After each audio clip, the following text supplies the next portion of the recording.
네, 함께 찬송가 471장 찬양 드리겠습니다. 471장입니다.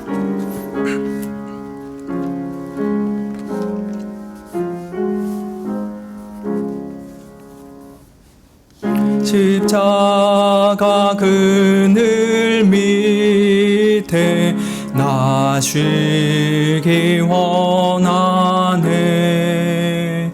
저 햇빛이 미 죄이고 또 짐이 무거워 이 광야 같은 세상에 나 방황할 때에 주 십자가의 그늘에 내 쉴 곳 찾았네.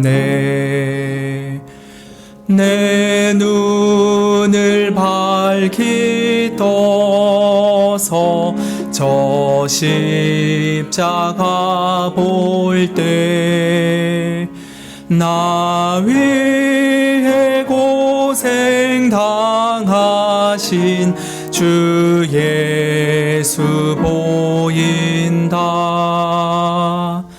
그 형상 볼 때 내 맘에 큰 찔림 받아서 그 사랑 감당 못하여 눈물만 흘리네. 십자가 그늘에서 나 길이 살겠네. 나 사모하는 광채는 주 얼굴뿐이라. 이 세상 나를 버려도 나 관계없도다. 내 한량 없는 영광은 십자가뿐이라.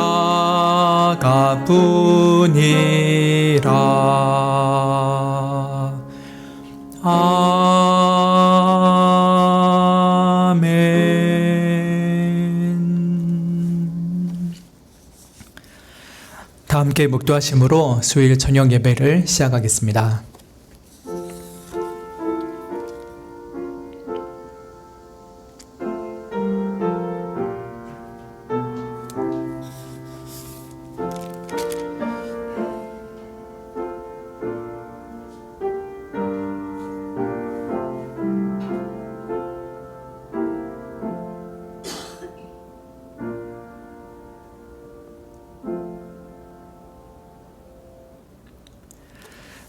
함께 찬송가 46장 찬양 드리겠습니다.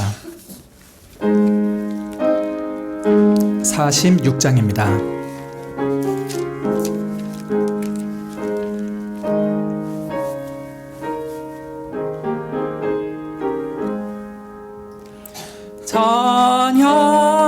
찬양하라 복되신 구세주 예수. 백성들아 사랑을 전하세. 경배하라 하늘의 천군과 천사. 주님 앞에 영광을 돌리세. 목자같이 우리를 지키시고 종일 품에 늘 안아주시니. 찬양하라 높으신 권세를. 찬양 찬양 찬양 영원히 부르세. 찬양하라. 복되신 구세주 예수, 우리 대신 죽임을 당했네. 구주 예수, 영원한 구원의 소망, 경배하며 겸손히 절하세. 찬양하라. 우리 죄 지신 예수, 그의 사랑 한없이 크셔라.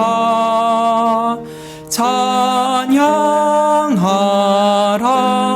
높으신 권세를 찬양, 찬양, 찬양, 영원히 부르세.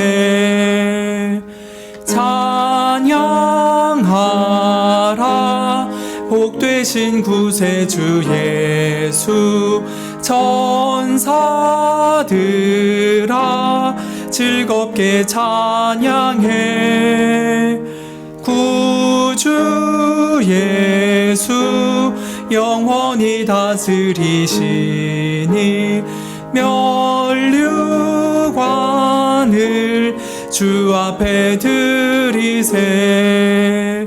구주 예수, 세상을 이기시고 영광 중에 또다시 오시네.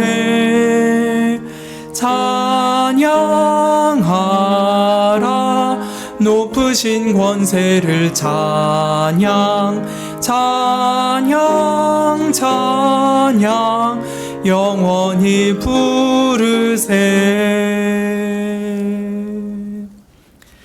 네, 227장 한 장 더 찬양 드리겠습니다. 227장입니다.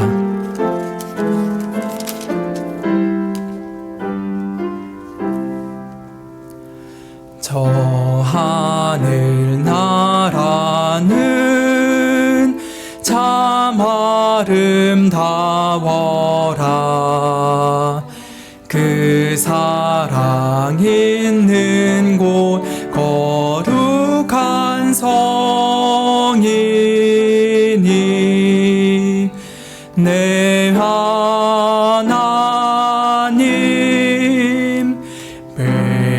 배웠고자 나 항상 사모합니다.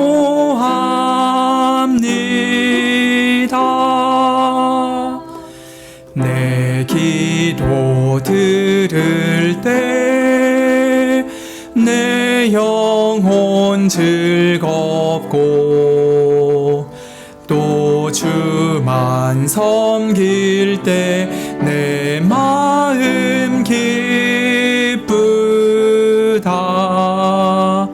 다 찬송하. 저 시온산 그 복된 길을 가겠네.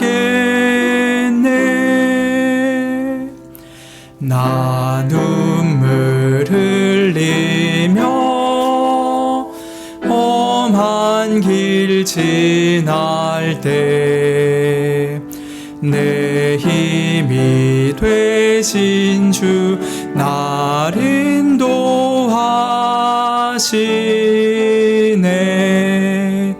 그 영광집 나 있을 곳 내 주가 예비하셨네.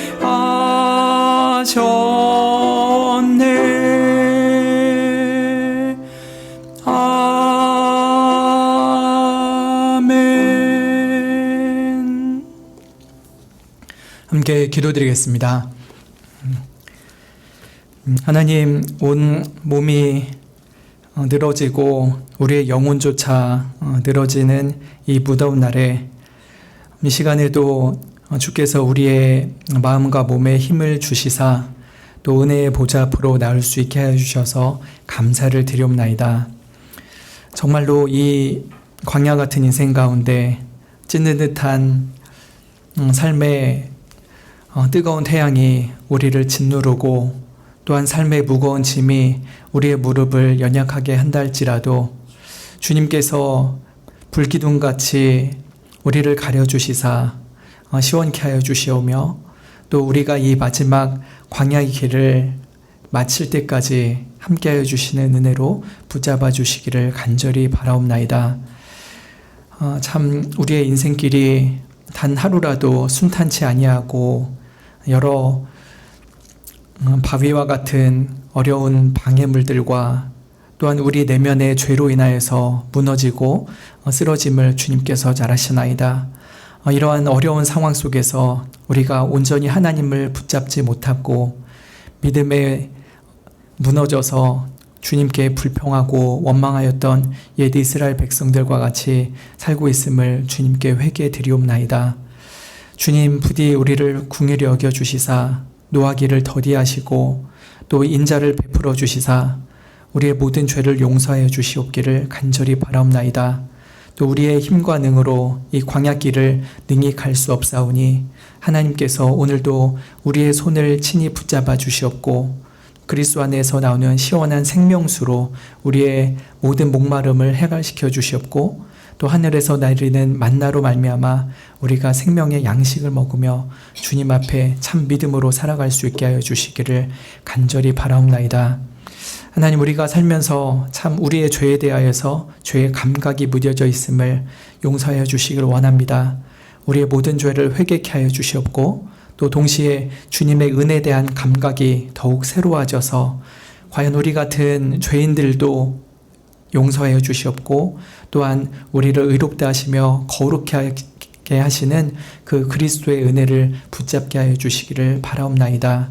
우리 속에 죄로 인하여 무너지지 않게 하여 주시고 예수 그리스도 안에 있는 의가 우리의 의가 됨을 믿으면서 오늘도 주님 앞에 정결한 양심으로 담대히 서게 하여 주시기를 바라옵나이다. 이 시간 주님의 말씀을 사모함을 나온 이들에게 말씀의 은혜를 주시기를 원합니다. 또한 여러 사정으로 인하여서 나오지 못한 이들도 각자의 처소에서 주의 은혜를 받게 하여 주시기를 원하오며 주님 앞에서 항상 믿음으로 굳게 설 수 있는 우리들이 되게 하여 주시기를 원하옵나이다. 영육 간의 강건함을 허락하여 주시기를 원하오며 예수님의 이름으로 기도드립니다. 아멘. 이 시간 하나님 말씀은 요한계시록 말씀 보겠습니다. 14장 1절부터 13절까지 교독하겠습니다. 14장 1절부터 13절입니다.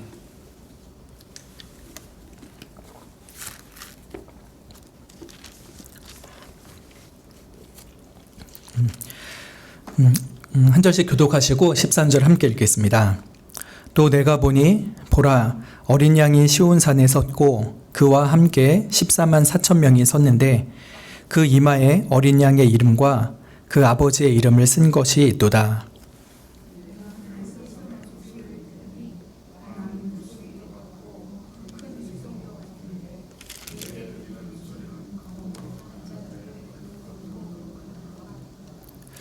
저희가 보좌와 내 생물과 장로들 앞에서 새 노래를 부르니 땅에서 구속함을 얻은 14만 4천인 밖에는 능히 이 노래를 배울 자가 없더라.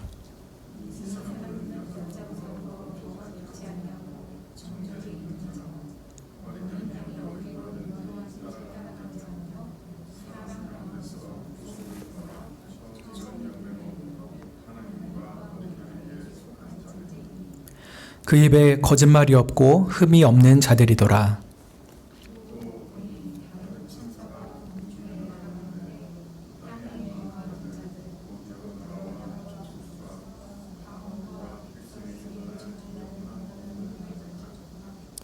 그가 큰 음성으로 가로되 하나님을 두려워하며 그에게 영광을 돌리라. 이는 그의 심판하실 시간이 이르렀음이니 하늘과 땅과 바다와 물들의 근원을 만드신 이를 경배하라 하더라.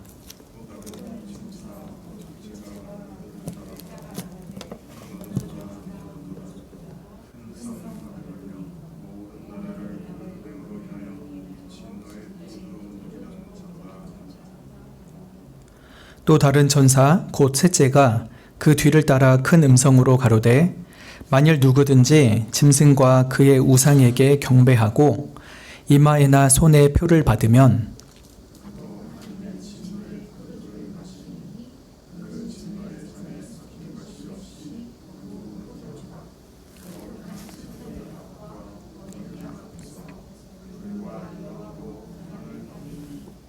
그 고난의 연기가 세세토록 올라가리로다.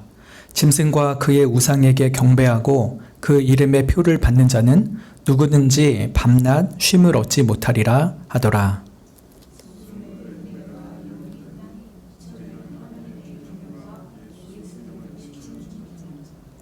또 내가 들으니 하늘에서 음성이 나서 가로되 기록하라.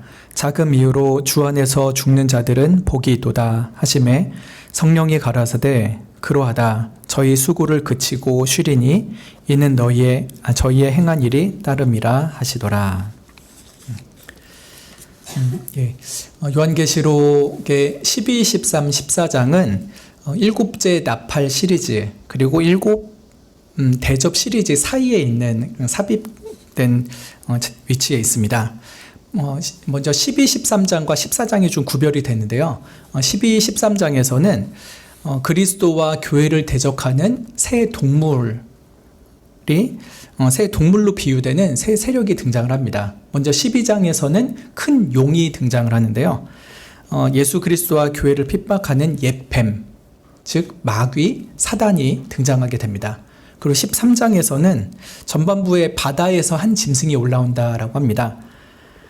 큰 용 마귀로부터 권세를 받아서 하나님과 그리스도를 대적하고 교회를 핍박하는 세상의 모든 정치 세력들을 가리키는 것이 이 바다에서 나온 한 짐승입니다. 그리고 13장의 후반절에서는 땅에서 올라온 한 짐승이 등장합니다. 바다에서 나온 짐승을 위해서 사람들에게 우상 숭배를 부추기고 그 우상 숭배를 거부하는 교회를 핍박하는 거짓 선지자, 거짓 종교자들을 가리키는 것이죠.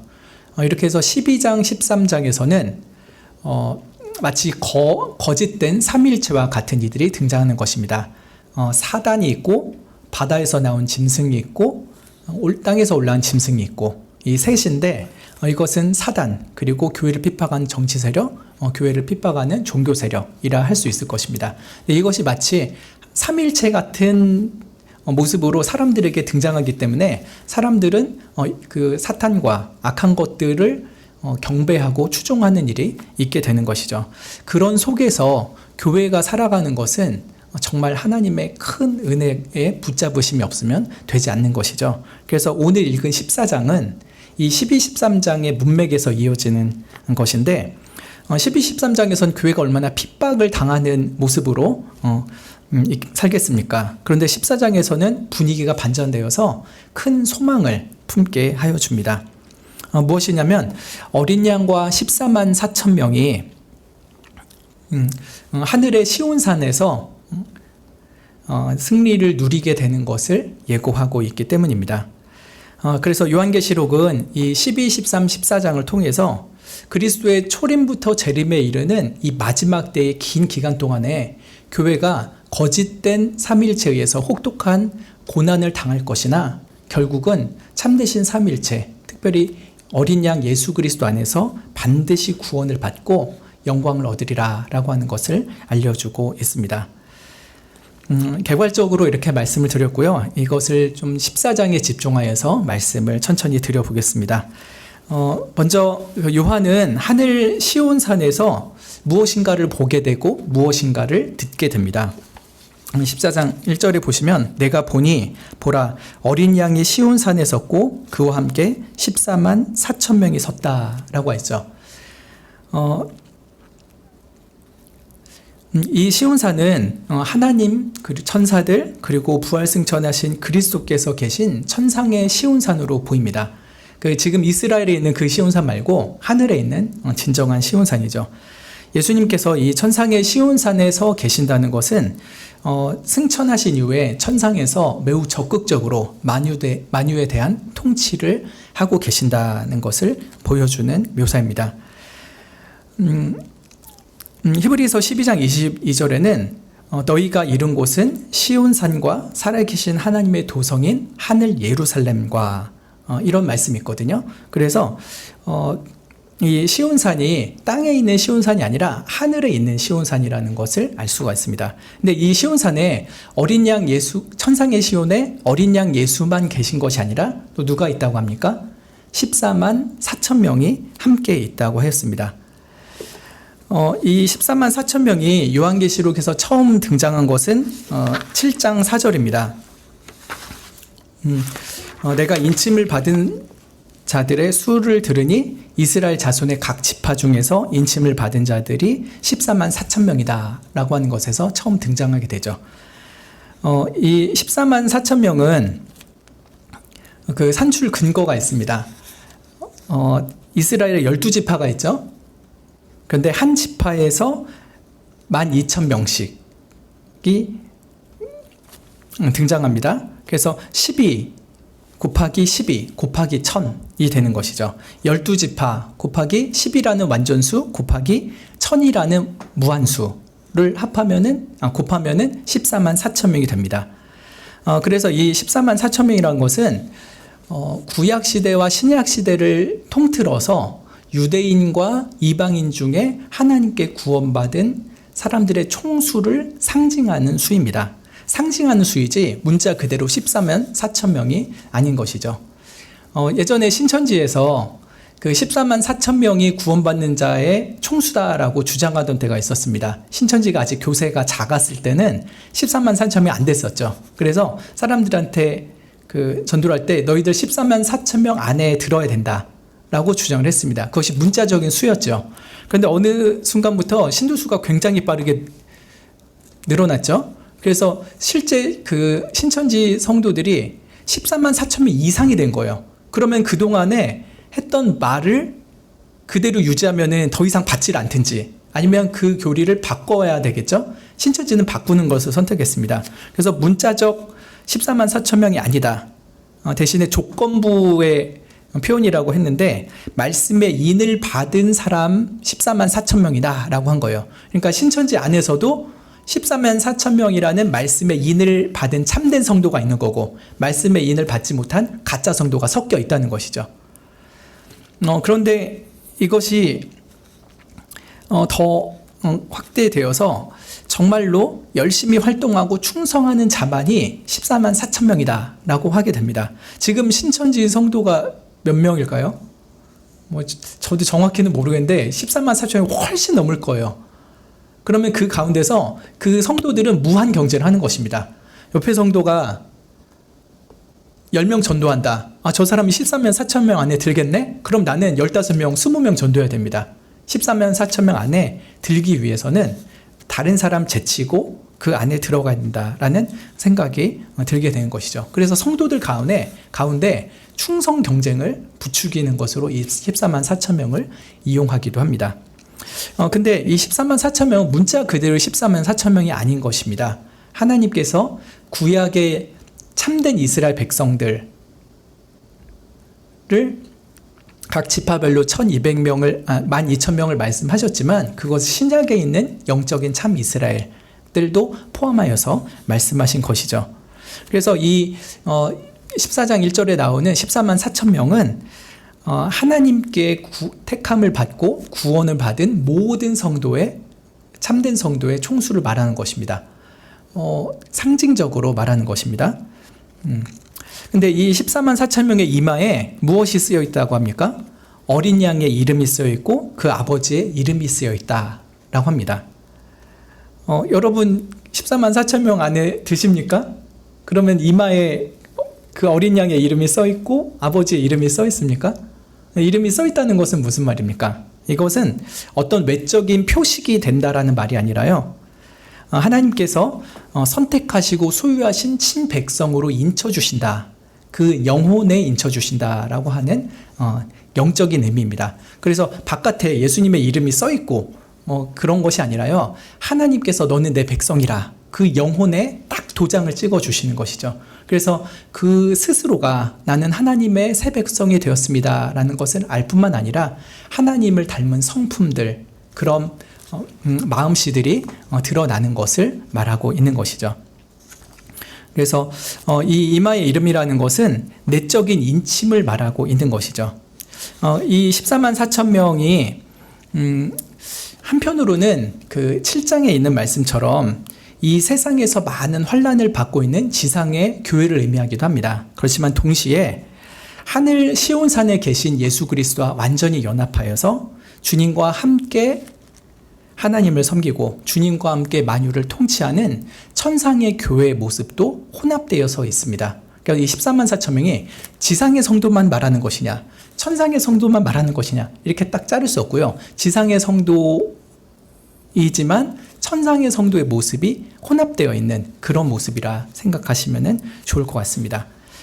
그저 천상에 있는 성도들만이라고 말하기에는 좀 그렇게만 보기에는 어려운 모습이 있습니다. 지상의 성도의 모습이 분명히 드러나고 있기 때문이죠. 그래서 어떤 면에서는 우리도 이 14만 4천 명에 현재 포함되어 있다라고 볼 수 있는 것입니다. 지상에 있는 교회이지만 하늘 시온산에서 예수 그리스도께 연합되어 주님과 함께 하나님을 섬기고 주님과 함께 만유를 통치하는 그런 하늘 성도의 모습에 우리도 동참하고 있기 때문인 것이죠. 요한이 본 것은 이렇게 시온산에 있는 어린 양과 14만 4천 명이죠. 그런데 요한이 듣게 되는 소리가 있습니다. 그것은 2절과 3절에 있는데요. 내가 하늘에서 나는 소리를 들었다라고 합니다. 무엇입니까? 많은 물소리도 같고 큰 뇌성도 같은데 내게 들리는 소리는 검은 곳 타는 자의 그 검은 곳 타는 것 같더라 라고 했습니다. 하늘에서 어떤 소리가 들리는 것을 그 문자로 묘사를 한 거예요. 여러분 음악을 들은 걸 말로 묘사해봐라. 이렇게 하면 이게 될까요? 오케스트라의 바이올린 소리를 여러분 입으로 문자로 묘사를 해보십시오. 이렇게 되나요? 이건 안 되는 거예요.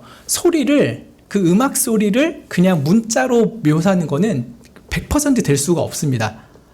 그래서 이 요한이 그렇게 하늘에서 나는 소리를 분명히 들은 건 맞는데 이것을 우리가 쓸 수 있는 한국 언어로, 한국 표현으로 할 수는 없는 것이에요. 그래서 그냥 할 수 있는 비슷한 것으로 말을 했을 뿐인 것입니다. 그것이 뭡니까? 먼저 많은 물소리 같다라고 합니다. 아마도 거대한 바다 파도 소리 같은 소리가 아닐까 싶습니다. 그러나 매우 맑고 시원한 소리이죠. 또 큰 뇌성 같은 소리를 합니다. 웅장하여서 온 천지를 진동케 하는 소리입니다. 또 검은고 연주하는 소리 같다라고 합니다. 몹시 부드럽고 아름다운 멜로디의 소리였을 것입니다. 이 세 가지 소리가 섞여 있을 거예요. 근데 제 생각엔 이건 아마 그 3절부터 나오는 14만 4천 명의 새 노래를 위한 반주와 같은 소리가 아닐까 싶습니다. 정말 범우주적인 오케스트라가 반주를 쫙 해주고요. 14만 4천 명이 새 노래라는 찬양을 부르게 되는 것이죠. 이 새 노래의 가사가 무엇인지는 기록이 되어 있지 않습니다. 그런데 계시록 5장에서 새 노래가 먼저 나오거든요. 그때는 어린 양이 7인을 봉인한 책을 취했을 때 네 생물과 24 장로들이 어린 양 앞에서 부르는 찬양입니다. 그 새 노래가 5장 9절에 있는데 가사를 제가 읽어보면요. 책을 가지시고 그 인봉을 떼기에 합당하시도다.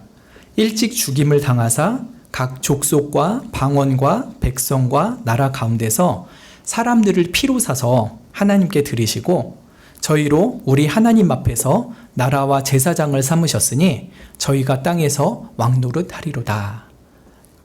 한마디로 일찍 죽임을 당하신 예수 그리스도께서 우리를 피로 사서 하나님께 드리셨다. 그래서 우리가 주님 안에서 함께 왕노릇하게 해주셨다라고 하는 찬양입니다. 핵심은 어린 양 예수 그리스도의 보혈의 공로인 것이죠. 이 요한계시록 5장의 새 노래가 지금 우리가 읽은 요한계시록 14장의 새 노래랑 똑같이 일치하지는 않을 수도 있을 것이나 그 중심 내용은 크게 다르지 않을 것으로 보입니다. 새 노래라는 것은 멸망할 이 죄악 세상 가운데서 태어나서 죽을 수밖에 없었지만 오직 예수 그리스도의 보혈로 말미암아 구속함의 은혜를 받은 성도들이 하나님께 대한 그 감사와 감격으로 부르는 노래인 것입니다. 그 핵심은 나 같은 죄인을 구하셨습니다 라고 하는 것이죠. 그래서 이 새 노래는 3절 하반절에 있는 것처럼 땅에서 구속함을 받은 14만 4천 명 밖에는 능히 이 노래를 배울 자가 없는 노래입니다. 여러분, 노래를 배우는 거는요, 그냥 그 의미를 알지 못해도 얼마든지 따라 부를 수 있어요. 제가 알던 그 예전 교회에서 사역하던 교회 목사님의 딸이 있었는데 애가 영어로 찬양을 막 부르는 거예요. 8살, 9살 정도였거든요. 근데 영어로 막 영어 찬양을 불러요. 그래서 물어봤어요. 넌 이게 무슨 의미인지 아니? 몰라요. 그래요. 뜻도 모르는데 영어를 막 엄청 잘해요. 그 영어 찬양을. 근데 세상 사람들도 우리가 부르는 하나님께 드리는 찬양을 그냥 의미는 모르고 노래는 부를 수 있습니다. 당신은 사랑받기 위해 태어난 사람이라는 가스펠 아시죠? 그거는 교회 안에서 그 다른 성도들을 축복하면서 하는 찬양이었어요. 근데 가사가 너무 아름다워요. 그리고 불신자들이 들어도 아무 어떤 종교적 위화감이 없는 가사들이에요. 당신은 사랑받기 위해 태어났습니다.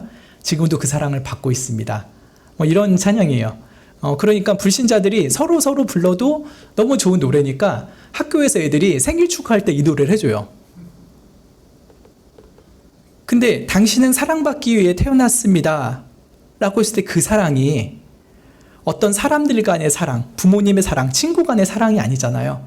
하나님 아버지, 거룩하신 삼위일체 하나님의 그 거룩하신 사랑을 말하는 것이고, 당신은 그 사랑을 받기 위해 태어났고요, 지금도 그 사랑을 누리고 있습니다 라고 하는 그런 찬양인데, 그 의미를 모르는 사람은 그냥 노래로 부를 뿐인 것입니다. 그러나 성도들은 하나님께 부르는 찬양을 노래가 아니라 새 노래로 부르는 것입니다. 그냥 노래가 아니라요, 새 노래예요. 반드시 거듭나고 예수 그리스도의 구원을 받은 자만이 하나님께 부르는 찬양을 온전한 찬양으로 부를 수 있는 것입니다. 노래가 아니라 찬양으로 부르는 것이죠. 신자들은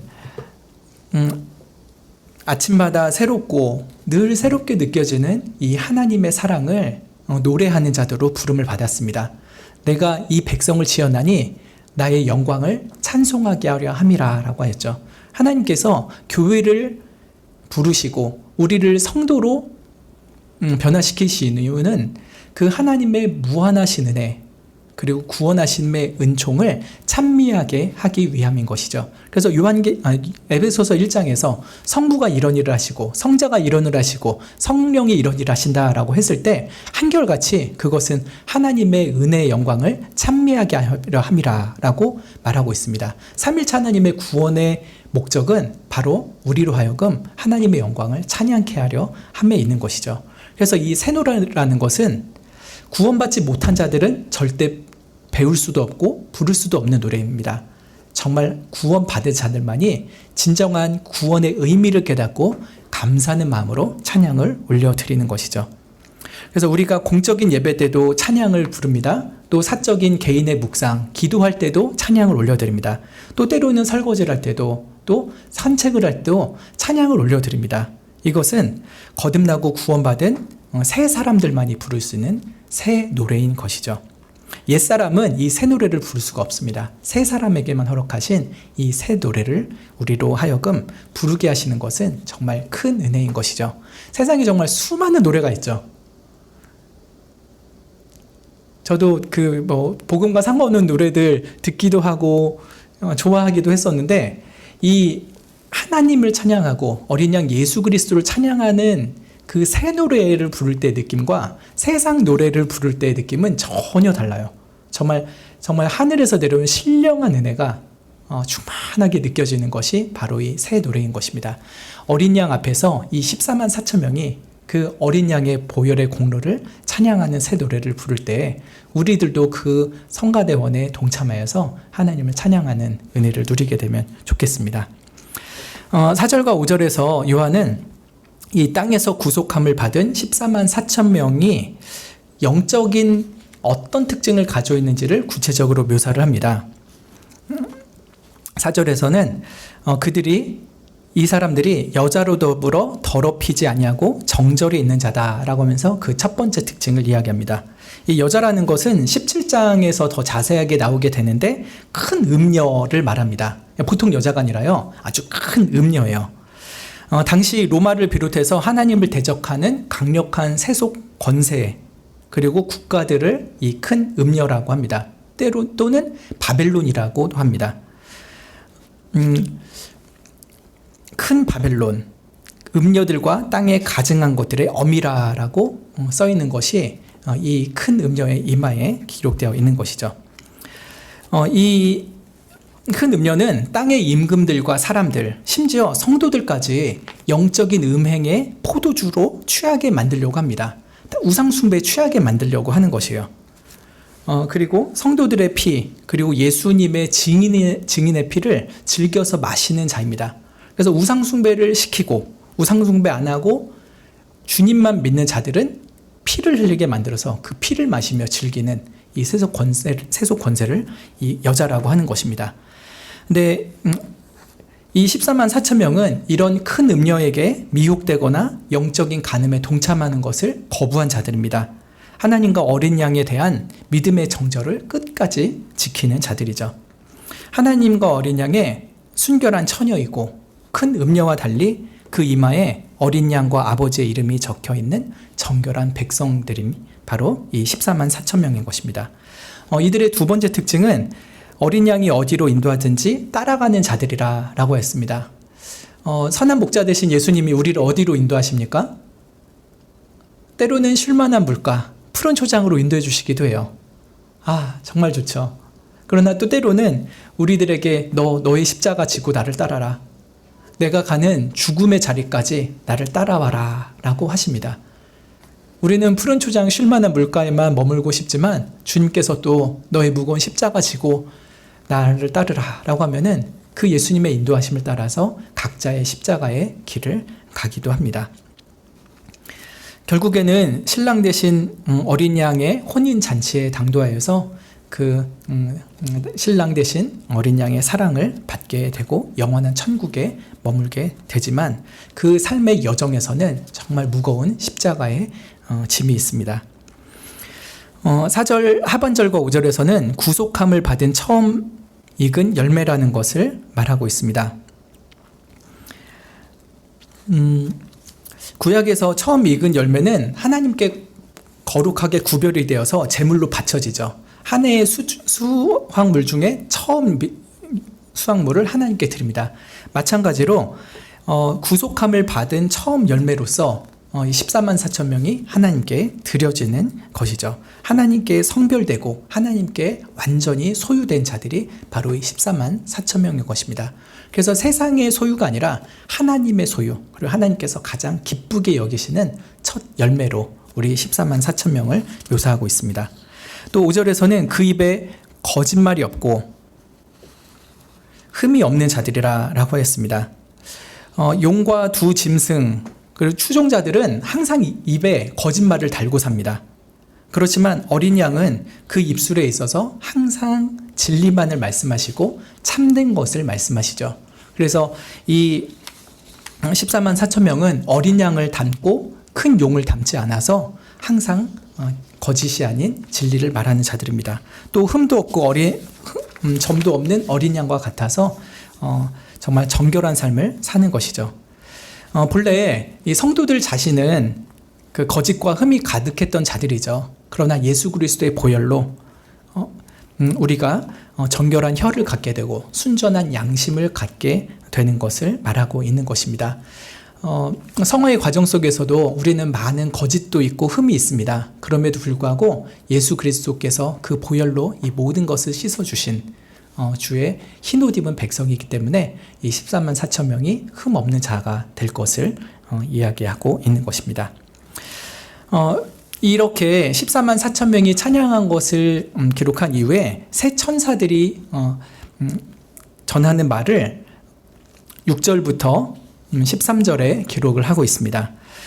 세 천사가 지나가면서 한마디씩을 해요. 그것을 보려고 합니다. 근데 이 세 천사들을 통해서 이 땅에 거하는 자들에게 복음이 무엇인지가 선포되는 것이 그 핵심입니다. 먼저 6절에 보시면은 또 보니 다른 천사가 공중에 날아가는데 땅에 거하는 자들 곧 여러 나라와 족속과 방언과 백성에게 전할 영원한 복음을 가졌더라 라고 합니다.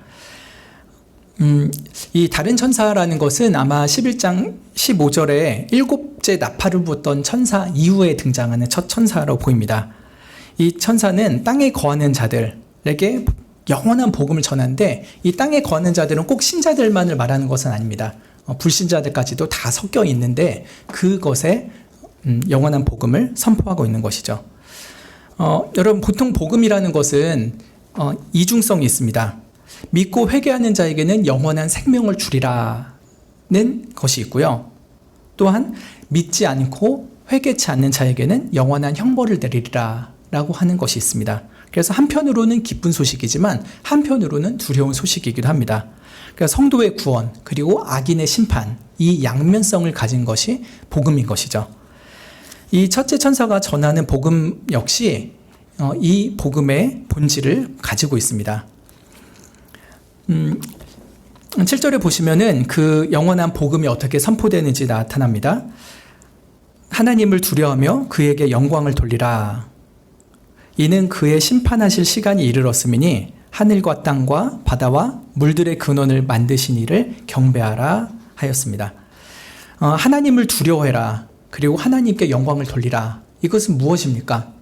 바로 사람이 하나님께 창조된 근본적인 목적입니다. 하나님을 경외하고 하나님께 영광을 돌리는 삶. 그것은 하나님이 모든 사람들을 창조하신 목적입니다. 그런데 지금 땅에 거하는 자들이 그런 삶을 살고 있지 않잖아요. 하나님을 두려워하는 것이 아니라 용과 바다에서 나온 짐승, 땅에서 올라온 짐승을 두려워하며 삽니다. 그리고 하나님께 영광을 돌리는 것이 아니라 악한 거짓 삼위일체에게 영광을 돌리는 삶을 삽니다. 그래서 지금 이 첫째 천사가 전하고 있는 것은 너희들이 창조의 근본 목적에서 크게 빗나간 죄된 삶을 살고 있다. 그곳에서 속히 돌이키고 회개하여 주님께로 돌아오라 라고 하는 것입니다. 너희들이 창조된 목적대로 하나님을 두려워하고 하나님께 영광을 돌리는 삶으로 속히 돌아오라 라고 하는 것입니다. 그래서 회개하고 참된 인생의 목적을 이루라 라고 하는 것이죠. 이렇게 회개를 촉구하는 이유가 무엇입니까? 그의 심판하실 시간이 이르렀기 때문이라 라고 했습니다. 최후 심판이 임박했기 때문에 너희들 조금이라도 회개의 기회가 남아있을 때 빨리 회개해라 라고 촉구하는 것입니다. 그리고 끝으로 하늘과 땅과 바다, 만물들의 근원을 만드신 이에게 경배하라 라고 했죠. 이건 역시 사단을 추종하는 그리고 우상을 숭배하는 곳에서 속히 떠나서 참된 창조자 하나님께로 돌아오라 라고 말씀을 하고 있는 것입니다. 그래서 한편으로는 하나님께 돌아오라는 구원으로의 초청이기도 하지만요. 또 한편으로는 그렇지 않으면 심판받으리라는 무서운 경고이기도 한 것입니다. 이 복음의 속성, 즉 회개하는 자에게는 구원을 주시나 끝까지 거부하는 자에게는 심판하시리라고 하는 이 양면성이 이 7절의 말씀 가운데 함께 들어가 있는 것이죠. 이제 두 번째 천사가 등장합니다. 8절에 보면은 또 다른 천사 곧 둘째가 그 뒤를 따라 말한다 라고 했습니다. 첫째 천사를 시간적으로 뒤따라 말하는 것이기도 하지만요. 첫째 천사의 메시지를 이어서 말하는 메시지라고도 볼 수 있을 것입니다. 그 핵심은 8절 하반절에 무너졌도다 큰 성 바벨론이여 라고 하는 것입니다. 큰 성 바벨론이 심판받을 것이다 라고 하는 것이죠. 그 복음의 두 가지 측면 중에서 악인에 대한 심판이 좀 더 강조된 것이 둘째 천사의 메시지입니다. 큰 성 바벨론은 고대 메소포타미아에서 발흥해가지고 남유다, 예루살렘을 초토화시킨 나라이죠. 국도 주변국들을 멸망시킨 거대 제국입니다. 그리고 아까 4절에서 잠깐 말씀드렸던 것처럼 여자, 큰 음녀이기도 한 것이죠. 주변의 모든 나라를 영적으로 육적으로 음행에 빠지게 만들어서 하나님을 믿지 못하게 하고 결국 하나님의 진노의 포도주를 마시게 만드는 괴악한 나라가 이 바벨론입니다. 근데 이 바벨론이라는 하나님을 대적하는 정치 세력이 어떻게 될 것이라고요? 결국은 무너질 것이다 라고 합니다. 무너졌도다라고 과거형으로 표현된 것은 그 성경의 독특한 어법인데 미래 이스라엘이 너무나도 확실하면은 과거형으로 표현을 합니다. 그래서 무너질 것이 너무나도 확실하다 이 말이에요. 무너졌도다. 그래서 앞으로 있을 일이지만 그것은 반드시 일어날 일이기 때문에 무너졌도다라고 말합니다. 사도 요한 당시에 바벨론은 어떤 나라였을까요? 로마였죠. 그렇지만 이 바벨론은 로마라는 한 나라뿐만이 아니라 거짓 우상과 온갖 방탕함으로 하나님을 대적하고 교회를 핍박하는 모든 세속 권세들을 통칭합니다. 그렇다면 지금 이 시대에도 여전히 바벨론은 있는 것이죠. 이런 바벨론과 같은 나라가 반드시 무너질 것이라 라고 하면서 둘째 천사가 지나간 것이었습니다. 이 둘째 천사는 미혹하는 바벨론을 심판할 것을 강조한다면요, 이제 나올 셋째 천사는 그 바벨론에서 미혹을 받은 사람들도 멸망을 받을 것에 대해서 말씀을 합니다. 9절에 또 다른 천사 셋째가 그 뒤를 따라 큰 음성으로 말을 하죠.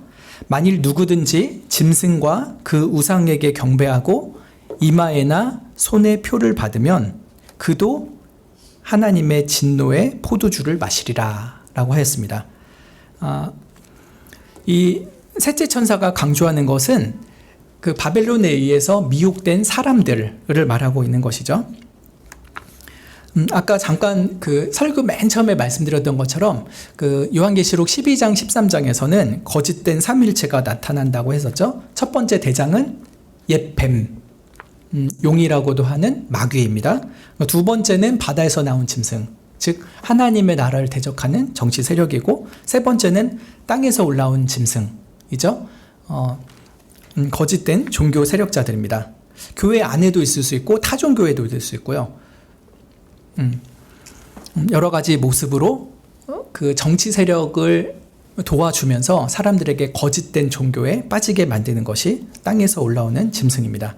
근데 그 13장 끝부분에 보면은요, 이 땅에서 올라온 짐승, 즉 거짓 종교자들이 사람들에게 그 짐승의 이름, 그 짐승의 표가 있는 것을 그 오른손과 이마에다 씁니다. 그것이 숫자로는 666이에요. 땅에서 올라온 짐승이 사람들의 오른손이나 이마에다 666이라는 숫자를 쓴다고 합니다. 666은 뭐 특정 숫자, 진짜 숫자 그대로의 666이라고 보기엔 좀 어렵습니다. 완전수는 7이잖아요, 성경 속에서. 근데 7에서 하나가 모자란 것이 6이죠. 이것은 무엇입니까? 완전하신 하나님을 상징하는 숫자가 7이라고 한다면은 거짓 삼일체를 상징하는 숫자가 6인 것입니다. 그래서 삼일체와 비슷하고 삼일체랑 되게 가깝기는 하지만 참된 삼일체가 아니고 불완전한 삼일체를 상징하는 것이죠. 이 6이라는 숫자를 3번을 강조해가지고 거짓된 삼일체의 정체를 말하고 있는 것이 이 666이라는 숫자인 것입니다. 짐승의 이름 666이라는 표는 한마디로 말해서 거짓된 삼위일체를 우상으로 숭배하는 것에 대한 표식인 것입니다. 표를 준다는 게 무슨 말입니까? 거짓 삼위일체를 경배하고 그들의 거짓말에 헌신하며 살아가는 자들이라고 하는 것입니다. 그래서 이 셋째 천사가 누구든지 이 바다에서 올라온 첫째 짐승과 그 우상에게 경배하고 이마에나 손에 짐승의 표를 받으면, 즉 거짓 삼위일체를 경배하고 숭배한다면 하나님의 진노의 포도주를 마실 것이라 라고 말하고 있는 것입니다. 거짓 삼위일체도 하나님께 멸망을 받을 것이나 그를 추종하는 사람들 역시 반드시 하나님의 진노의 포도주를 마시게 될 것입니다. 그 포도주는 성경에서 굉장히 여러 가지 이미지로 쓰이는데요. 어쩔 때는 굉장히 좋은 이미지예요. 하나님께서 우리에게 우리의 영혼과 육신에 진정한 행복을 주신다라고 할 때 포도주를 잔에 가득히 넘치도록 주신다, 이런 표현으로도 쓰이지만요, 또 여기 같은 경우에서는 하나님의 진노와 저주가 담긴 의미에서의 포도주입니다. 근데 이 포도주에 그 진노의 잔에 섞인 것이 없이 부은 포도주를 준다라고 합니다. 여기서 섞는 것은 어떤 하나님의 자비와 긍휼이죠. 하나님의 자비와 긍휼이 0.1%도 들지 않은 순도 100%의 저주의 잔, 순도 100%의 형벌의 포도주를 거짓 삼위일체의 표를 받은 자들에게 마시게 하시겠다라고 경고를 하는 것입니다. 그래서 그 형벌이 얼마나 끔찍할지 10절 하반절에 거룩한 천사들 앞과 어린 양 앞에서 불과 유황으로 고난을 받으리라 라고 합니다. 이 불과 유황으로 비유되는 그 지옥의 형벌을 받게 되는데 언제까지 받습니까? 11절에 그 고난의 연기가 세세토록 올라가리로라 라고 합니다. 영원히 그 지옥의 고통에서 벗어나지 못하게 될 것이라 라고 합니다. 정말 무자비한 형벌을 받게 될 것이죠. 그리고 그것이 11절 끝에 보면은 누구든지 밤낮 쉼을 얻지 못하리라 라고 하죠. 보통 낮에는 고생하지만 밤에는 좀 쉬잖아요, 우리가. 근데 그 지옥은요, 낮에도 고통이고 밤에도 고통입니다. 밤낮으로 단 한순간, 단 1초도 쉼 없이 끝없는 고통을 받는 자들이 바로 이 표를 받는 자들이 될 것입니다. 요새 좀 많이 미디어에서 회자되는 말이 있습니다. 지연된 정의는 정의가 아니다. 많이 들어보셨죠? 공의가 제때제때 잘 실현이 되어야 그게 온전한 공의지, 고통받는 사람이 계속해서 몇십 년 동안 고통받고 악인들은 덩덩거리며 잘 살다가 나중에야 그 공의가 드러난다면은 그것은 제대로 된 공의가 아니다, 이렇게 말을 하죠. 세속 법정에 대해서는 그렇게 충분히 말할 수 있을 것입니다. 재판장이 제때 재판을 하지 않고 계속 의도적으로 느려주고 형벌을 내리지 않는 그런 경우가 해당하는 것이죠. 그럼 여러분, 하나님에게 이 말을 적용할 수 있을까요? 하나님, 지연된 정의는 정의가 아닙니다. 악인들을 속히 심판하시고 주의 백성들을 신원하여 주옵소서. 왜 이렇게 더디십니까? 왜 이렇게 늑장을 부리시고 게으름 재판장처럼 구십니까? 라고 할 수 있을까요? 당장 보면 그런 것만 같습니다. 마귀가 정말 세상에 활개를 치고 교회를 핍박하는 정부 권세, 그리고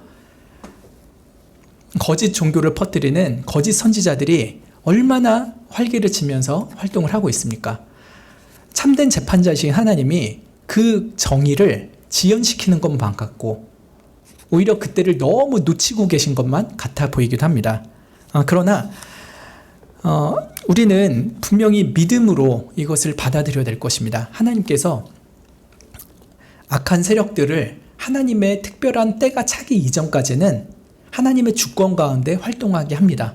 그러나 결국은 하나님의 때가 찼을 때 지연된 정의가 아닌 가장 정확한 타이밍의 정의로서 그들에게 공의의 심판을 내리실 것입니다. 그래서 그 하나님의 마지막 공의가 이루어지는 그때까지 우리 성도들에게 반드시 필요한 것이 있습니다. 그것이 12절 13절에 있는 것인데 바로 인내입니다. 12절에 성도들의 인내가 여기 있다라고 했습니다.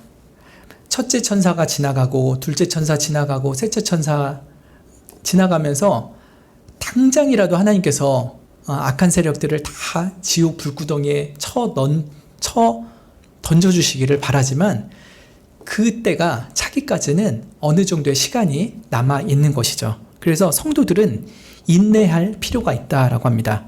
저희는 하나님의 계명과 예수 믿음을 지키는 자니라라고 했습니다. 주의 재림이 이루어지고 모든 악한 것들에 대한 최후 심판이 이루어지기 전까지는 성도들은 인내하고 또 인내해야 된다라고 말씀을 하죠. 소극적인 차원에서는 용과 두 짐승의 온갖 핍박과 미혹을 견뎌야만 합니다. 적극적인 차원으로는 하나님께서 주신 계명, 그리고 주 예수 그리스도를 믿는 믿음을 끝까지 지켜내야 되는 것이죠.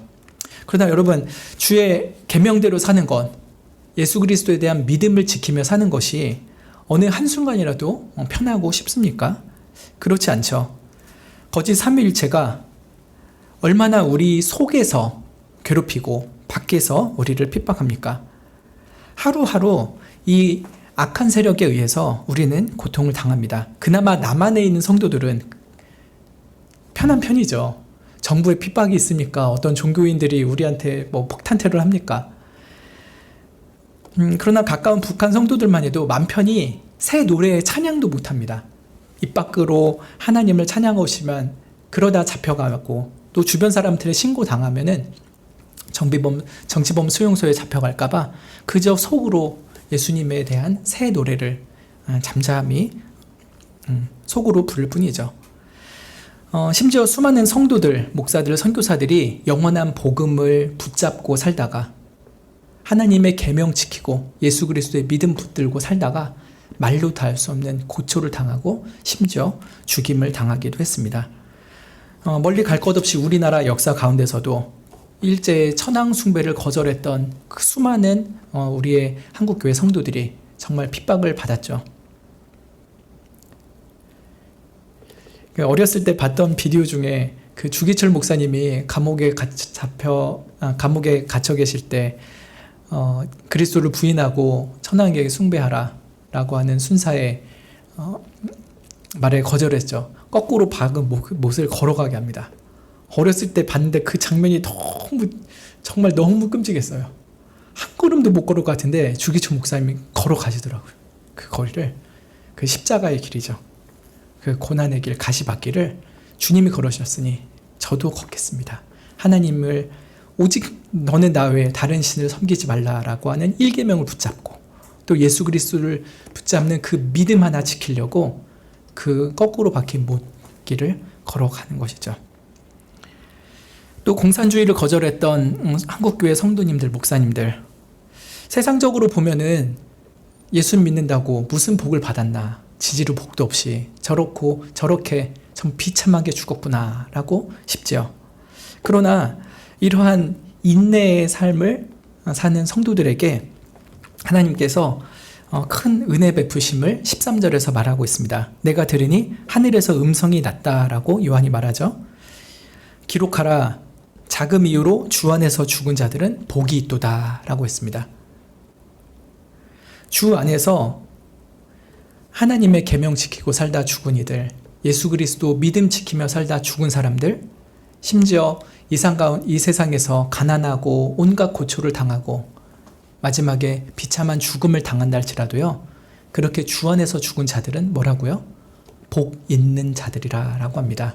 복 없어서 죽는 자들이 아니라 정말 복되고 복된 자들이라 라고 하죠. 이 하늘에서의 음성이 예수 그리스도의 음성인지 아닌지 정확히 알지 못하지만 성령께서 이 하늘의 음성에 맞장구 치고 강하게 동의합니다. 그러하다라고 하죠. 아마 예수 그리스도의 음성이 아닐까 싶습니다. 성령이 가라사대 그러하다, 저희 수고를 그치고 쉬리니 이는 저희의 행한 일이 따름이라 하시더라 합니다. 그래, 저희들이 그 수고를 그치고 쉬게 될 것이다 라고 하죠. 이 땅 가운데 믿음은 정말 고통이고 수고스럽고 괴로운 일입니다. 그러나 주 안에서 죽은 이 모든 성도들, 이 땅에서의 수고를 그치게 할 날이 있을 것입니다. 그리고 영원한 안식을 줄 것입니다. 여러분, 하루 중에 언제가 제일 좋으신가요?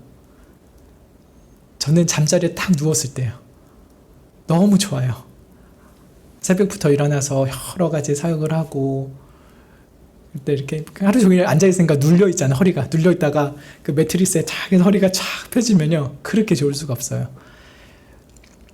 수고 끝에 쉼을 얻게 되는 것이 하루하루 가운데 매일 반복되죠. 하나님께서 매일매일 우리가 잠이 들고 깨어나는 것을 통해서 영원한 잠을 자게 될 것이나 다시 깨어나서 하늘에서의 영원한 안식을 누리게 될 것이라는 것을 알려주시는 것만 같습니다.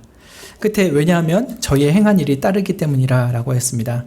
그들이 하나님의 계명을 지키고 예수 그리스도 믿음 붙잡고 살면서 했던 그 수많은 인내와 수고 그리고 헌신과 선한 일들, 핍박을 견뎠던 것들, 이 모든 것들이 사실 하나님의 은혜이죠. 그러나 하나님의 은혜로 이렇게 우리가 견뎠으나 마치 그것이 다 우리의 힘인 것처럼, 우리가 다 해낸 것처럼 우리에게 상급을 주실 것입니다. 영원한 평강, 그리고 말로도 할 수 없이 달콤한 안식을 주실 것입니다. 그리고 잘하였다, 착하고 충성된 종아 하면서 칭찬과 영광을 우리에게 주실 것입니다. 그래서 이 땅 가운데 처음 예수님을 믿게 된 것도 은혜이고, 성도의 인내로서 마지막까지 견디게 하시는 것도 전적인 은혜인 것이죠. 은혜를 받고 또 받았는데 마치 하나님이 하신 게 아니라 우리가 다 한 것처럼 우리에게 칭찬과 명성을 주시니 하나님은 여전히 우리에게 주시고 또 주시기만 하는 분이시죠. 말씀 맺겠습니다. 영원한 복음을 깨닫게 하셔서 하나님의 계명 지키고 살고 예수 그리스도 믿는 믿음으로 인내하며 살게 하시는 그 은혜를 우리가 받았습니다. 거짓된 삼위일체에 사로잡혀서 살았던 우리들이 참 하나님의 참된 은혜를 받고 이렇게 구원받은 것이 얼마나 큰 은혜입니까? 이 땅에서의 모든 수고가 끝난 후에 주 안에서 죽은 자가 누리는 그 달콤한 은혜를, 그 달콤한 안식을 기다리면서 우리가 이 땅 가운데 믿음의 인내를 지켜나가면 좋겠습니다. 저 하늘 시온산에서 정말 어린 양 예수 그리스도의 얼굴을 마주 보며 하나님의 구원을 받은 14만 4천 명 가운데 우리도 함께 서서 어린 양 예수 그리스도 보혈의 공로를 찬양하고 또 우리를 창조하시고 구원하신 삼위일체 하나님의 영광을 찬양하는 그날을 사모하면서 오늘의 믿음의 길을 계속 걸어가게 해주시기를 기도하면 좋겠습니다. 기도하고 마치겠습니다. 하나님, 짐승의 표가 이마에 새겨진 듯 악한 영을 따라 살던 우리들을 구원하여 주시사 우리의 이마에 어린 양의 이름을 써주시고 아버지의 이름을 써주셔서 감사합니다. 이제 너는 내 백성이라, 내 사랑하는 아들이요 나의 딸이라 라고 말씀하시는 그 달콤한 소리가 들리는 것 같아 감사드립니다. 주님의 사랑받는 백성으로 선택받았으나 이 땅에서 여전히 많은 핍박과 고난이 있습니다. 우리에게 인내하는 은혜를 주시어서 주님의 하늘 시온산에 오르기까지 이 믿음의 여정에서 도망가거나 탈락되지 않게 하여 주시기를 간절히 바라옵나이다. 삶의 마지막 순간까지 성도의 인내를 지킬 수 있도록 우리에게 성령의 충만함을 주시기를 바라옵나이다. 마지막 천국에 입장하였을 때 정말 시온산에서 우리를 기다리고 계신 어린 양 예수 그리스도의 얼굴을 보며 주님을 찬양하고 삼위일체 하나님께 영광 돌리는 영원히 행복한 삶을 소망하며 살게 하여 주시옵소서. 예수님의 이름으로 기도드립니다. 아멘. 하늘에 계신 우리 아버지여, 이름이 거룩히 여김을 받으시오며 나라의 임하옵시며 뜻이 하늘에서 이룬 것 같이 땅에서도 이루어지이다. 오늘날 우리에게 일용할 양식을 주옵시고 우리가 우리에게 죄 지은 자를 사하여 준 것 같이 우리 죄를 사하여 주옵시고 우리를 시험에 들게 하지 마옵시고 다만 악에서 구하옵소서.